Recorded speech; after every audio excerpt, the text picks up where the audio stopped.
Тарихта бірінші мәрте 3 мемлекетте өткеріліп атырған жаһан чемпионаты өткен хапте старт алды. Нүкіс қаласында Арал мектебі тарапынан Арал су фестивалы болып өтті. Енді барлық жоғары оқу орындарында іспелермелік тикарлары пәні оқытылуы жолға қойылады. Ассаламу алейкум. Өткен хаптедегі ахметлі хабарларды жарыту мақсатында біз хапте дайджестін баслаймыз. 8 июнь күні президент Шавкат Мирзиёев еліміздегі жоғары оқу орындары біткерушілерінің бәйттігін тәмінлеу бойынша презентациясымен танысты. 2026 жылы республикамызда жоғары оқу орындарынан 320 мың студент біткеру күтілмекте.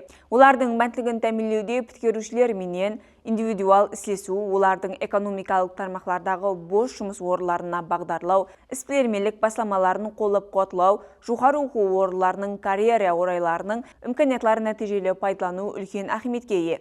Сондай-ақ 2026-2027 оқу жылынан баслап барлық жоғары оқу орындарында іспелермелік тикарлары пәні оқытылуы жолға қойылады. Жаһан чемпионаты тарихта бірінші мәрте 3 мемлекет арасында өткерілмекте.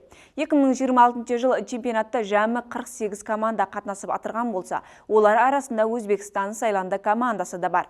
Өткен хапте 11 июнь күні футбол бойынша жаһан чемпионатына старт берілді. Һәм бұл чемпионат 19 июльға шекем давам етеді. Сондай-ақ жаһан чемпионатының ең көп билеті Өзбекстан Колумбия ойындарына сатылмақта.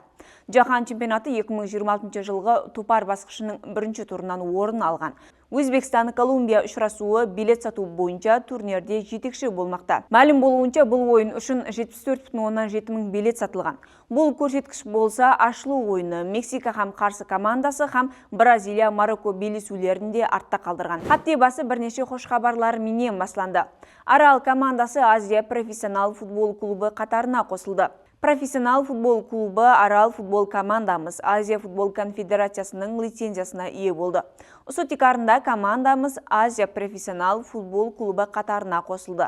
Бұл лицензияға ие болу арқылы футбол клубы материк көлеміндегі халықаралық турнирлерге қатынасу имканиятына ие болады. Арал теңізі атынан алынған Арал Нүкіс футболының рәсми атамасы. Клуб 2021 жыл Арал профессионал футбол клубы сыпатында жүктеместірілген һәм Өзбекстан Про лигасында қатнасады.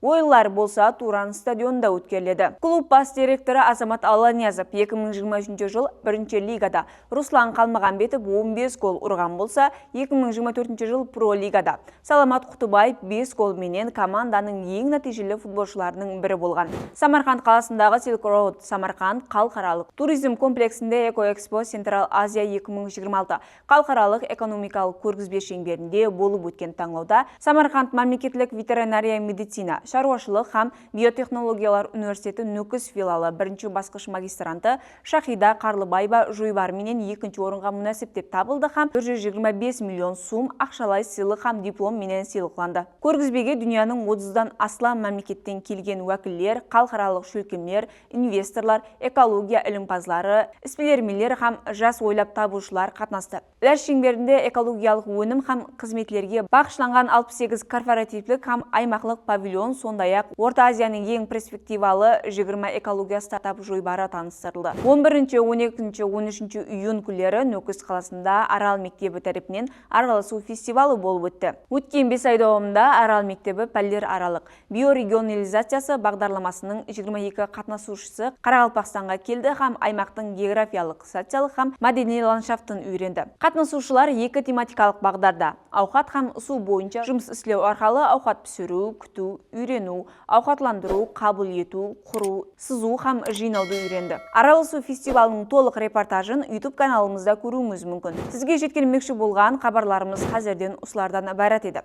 Келесі хапте біз ұшында, сіз ұшында хош хабарларға толы болсын.